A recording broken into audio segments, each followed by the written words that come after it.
Here is a question for you. Have you ever faced an obstacle that felt impossible? Wondered how some people turn extreme adversity into unstoppable success? Meet Suzanne Heywood. Shipwrecked at age 7, isolated for a decade at sea, yet she became a top executive and investor leading multi-billion-dollar companies. In the next 20 minutes, Susanne shares how resilience, clear decision making, and relentless innovation can turn setbacks into breakthroughs, especially for leaders, investors, and policymakers. If this short version sparks your interest, I encourage you to explore the full episode. Please remember to like, follow, and share this podcast. It truly helps us reach more listeners like you. Now, let's dive straight in, starting with Susanne's extraordinary childhood journey that set everything in motion. Happy listening. But you then have this contrast between these incredible locations and then what's happening on the boat. As you say, some extraordinary adventures, some of them life-threatening. And then increasingly, as you go through the story, because I go on the boat when I'm 7 years old and I'm trapped on the boat for 10 years, basically, increasingly it becomes a story about how am I going to try and escape from this boat? How am I going to educate myself? How am I going to, have friends, go to school, have a life, given that I'm stuck on this boat? And the relationships inside the family start to deteriorate. So it becomes a real family drama. My visa keeps on running out. They've left us in a very isolated place, very beautiful again, really beautiful place, but really isolated. And I describe in the book actually how I become incredibly depressed. I end up ringing up Youthline, which is like a kind of one of those phone lines that you ring when you're in desperate trouble. But one way or another, I get myself through that year. And that's the year when I write to every university I've ever heard of in the world, asking them if they will consider letting me come and study. How did you survive there? I mean, no money, no your brother and yourself. What was the plan? My father left a very small amount of money in a bank account, not his main money. He put a small amount of money in another account, which I could access by forging his signature because I was too young to have a bank account. But we didn't have very much money at all. We had a very old car which kept on breaking down. I think looking back, the biggest risk was that I became incredibly depressed and I had nobody. I didn't know anybody, no adults at all. And it's an extraordinary position to leave a young girl and a young boy in and then just to abandon them and sail away. Because, of course, I couldn't ring my parents when there were problems. But one way or another, I did get through it. I describe it in the book and it gets very dark. And then we get to the kind of the darkest bit. And then eventually it starts to kind of turn around and I come back out of it. And that's the start of me actually escaping, because when I write these letters off to every university in the world, most of them write back and say that they won't consider me. But one, Oxford, amazingly writes back and says that they will. If I can get myself to Oxford, they'll give me an interview. And so I went and picked kiwi fruit, which is, national product of New Zealand. I earned enough money for a one-way ticket back to the UK and did the interview. And incredibly, they let me in. And that changed my life. Well, why do I feel like that? Is it that I'm not enjoying this immediate thing that I'm doing, but actually the idea of being an academic and everything that comes with it is fine? Or is this a much more fundamental thing, which is this lifestyle is just not the lifestyle that I want? And you've got to kind of think about it, because sometimes short-term obstacles are worth overcoming if long-term that's what you want to do. But there's no point in overcoming short-term obstacles if you're continuing down a route which really isn't kind of working. And for me, in that case, I realized that I wanted a lifestyle or a way of working which was much more working with other people.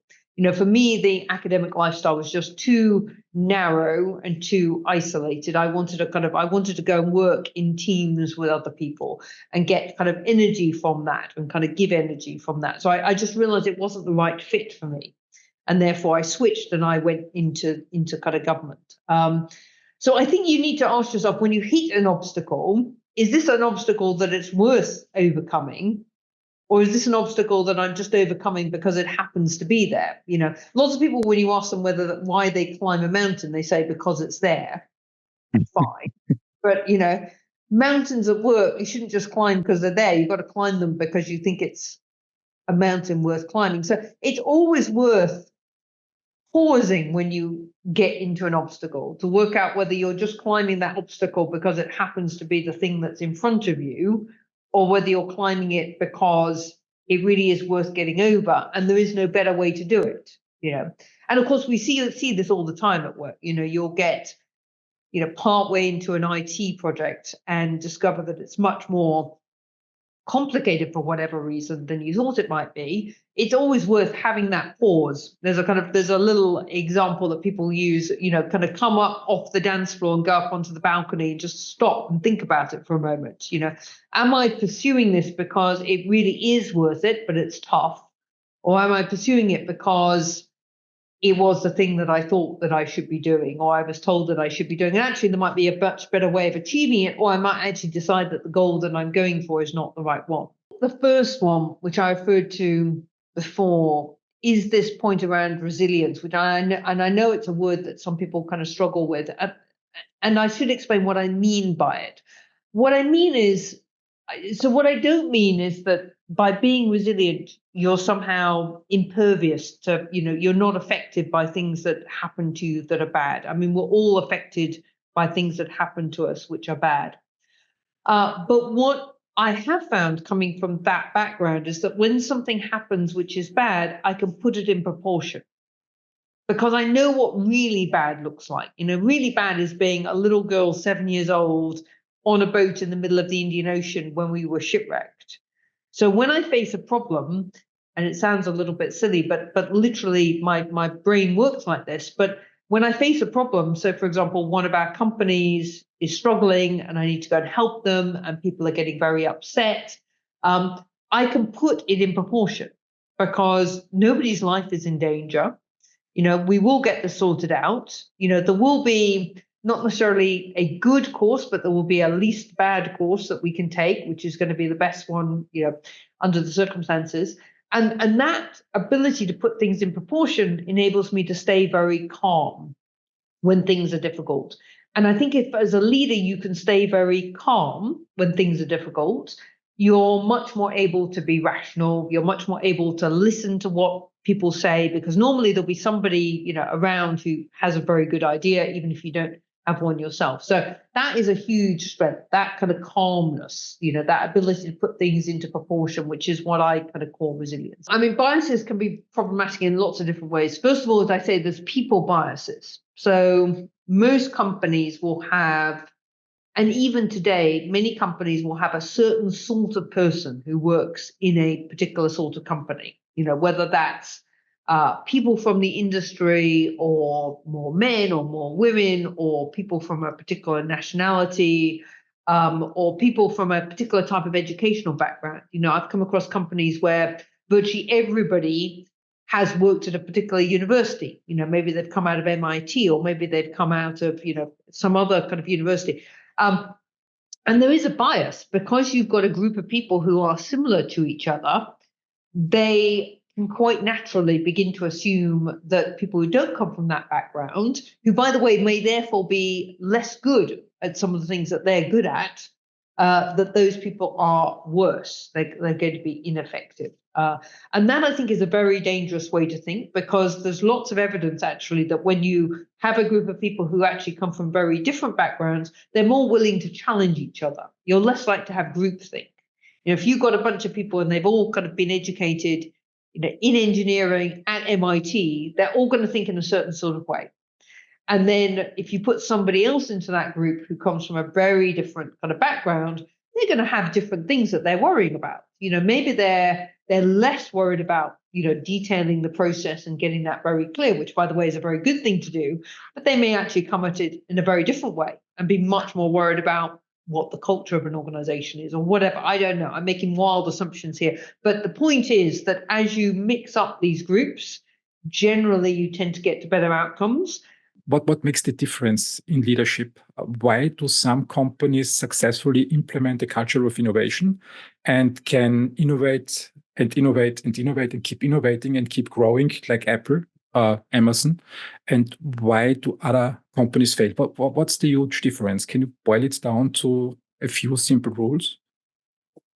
I don't know about simple rules. I mean, I sometimes call them kind of phoenix companies. They kind of re-emerge after the fire. And they reinvent themselves. I mean, at Exor, when we're looking for companies, we look at companies not just that perform well financially, but we also look for companies that are sustainable, because that's important, but also companies that are innovative, and that they have created, a moat. They're distinctive. So they're distinctive and they're innovative.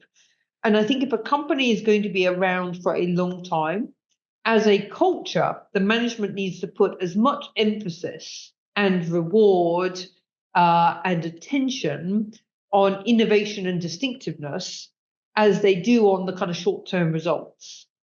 And the danger, of course, particularly if you're a public company where you're being kind of driven by quarterly kind of earnings, is what you're really worried about is what's the next lot of numbers that I'm going to present. And by the way, that's not a bad discipline, it's a good discipline. But where it can become dangerous is if that means that you're not putting emphasis on kind of innovation and distinctiveness and sustainability as well. And so one of the jobs, I think, for a CEO and a leadership team and for a board is to try to kind of make sure that the company is, doing as much on those longer term issues as the shorter term issues. And it's the companies that lose sight of that, I think, that end up in trouble. I mean, I never kind of worked inside kind of Apple, but I imagine, I would hope, I'd be surprised actually if it wasn't the case that, the conversations, even at very senior level, are as much about what they're developing for 3 years' time as they are about, what the sales are today and next month and, at the end of the quarter. Yeah, I find Apple is quite an interesting example. In 1987, it was close to bankruptcy. Then Steve Jobs came back. Tim Cook joined. I read his biography, so this is very good information.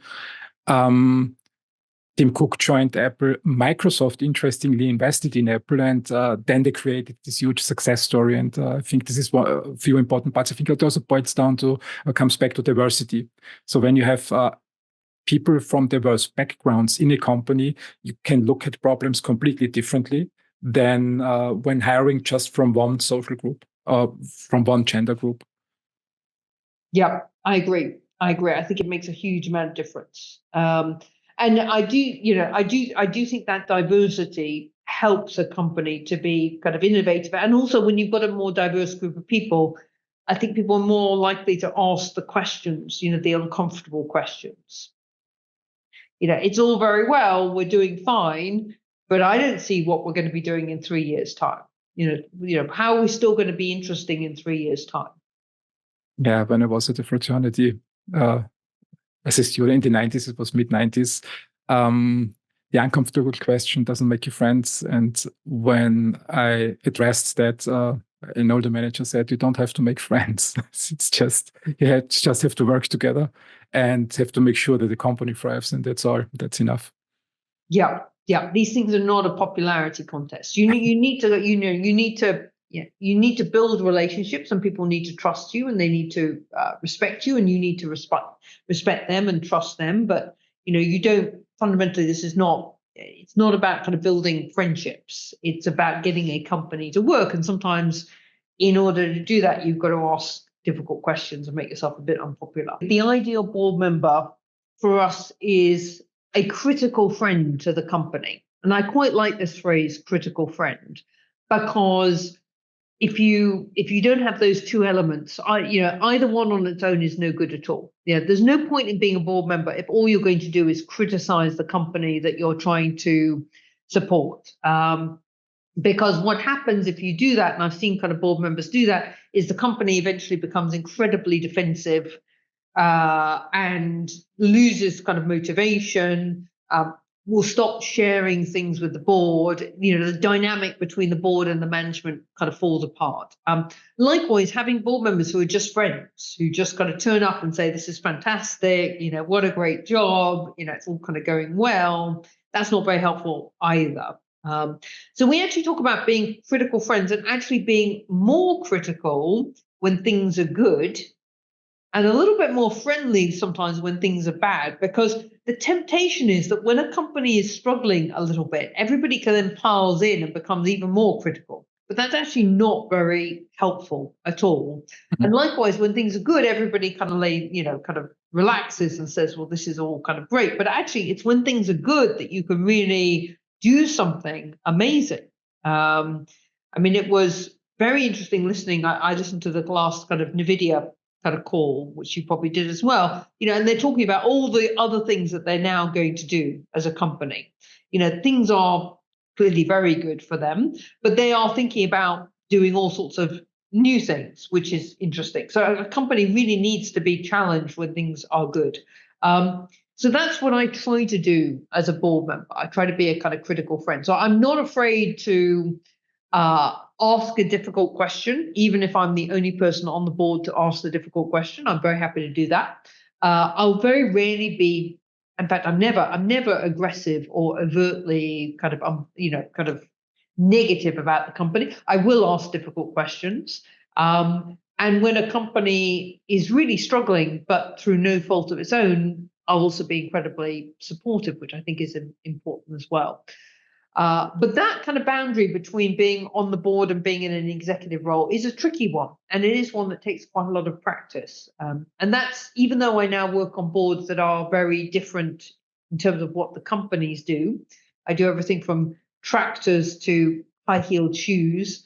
That the ability to kind of be on a board and ask a good question that hopefully leads into a kind of really productive conversation about what a company should do. That's a skill that's pretty transferable across different companies. It depends on what, as it were. So I actually like lots of different sorts of music, but it depends really on the circumstance. I love going to a kind of classical music concert, but I also quite enjoy kind of pop music as well. I don't mind that at all. I'm actually going, Iveco, which I chair, is doing a whole collaboration at the moment with Metallica. Really? So I'm going to a Metallica concert in a few weeks' time. May I ask, did I understand that one of your companies is doing a collaboration with Metallica? Metallica, the metal band. So One and Justice for All, I think, was one of the records. Why? How? Well, this is Iveco, so Iveco trucks. Okay. I think for them, doing a collaboration with a heavy metal band, and they're a truck company, fits. A lot of their truck drivers love Metallica. And actually, Metallica is also a very environmentally conscious group.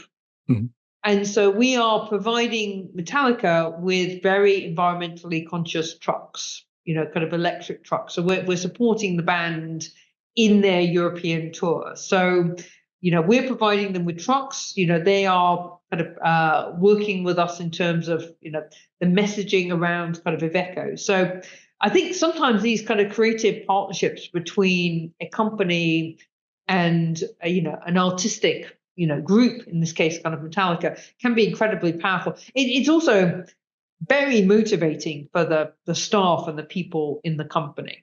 I think the best way would be to just stay Buddhist monk, living frugally, not being attached to anything worldly. So Elon Musk is a good example, I think, for that. When I look at the book, they very often describe that he sleeps in factories and in his PayPal years, and upgrading the lifestyle is not the best thing. Coming to the next question is, you faced a lot of adversity also in your life. And many young people also still today struggle in the West, in other parts of the world, in Africa, in Latin America, in Asian countries. No education, domestic violence, living in remote places like you did. What's your advice to them when they manage to listen to such an episode? Well, my fundamental advice is to try and get an education. I mean, that is the most important thing. And I'm not going to minimize how hard it can be to do that, particularly if you're in a situation where you're expected to work from an early age, which I was on the boat, or you're very isolated, or you're in a family situation which is incredibly kind of dysfunctional. But one way or another, getting an education is the thing that can change your life. And one thing that makes me very hopeful about the world at the moment, despite all of the things that we know, all the terrible things which are happening, is that we have technology advancements that make education much easier to access. It's another reason why, it's one reason why I'm very excited about AI as well. I mean, AI is a huge enabler. I mean, if we could get to a world where no matter how poor you are, how isolated you are, you can get access to many of the best teachers that anyone could access, that would be incredible, absolutely incredible. And I think the technologies that we have should increasingly do that. So that would be my advice to them is, education is really worth it. It's incredibly hard. It's very easy to give up when it feels much harder.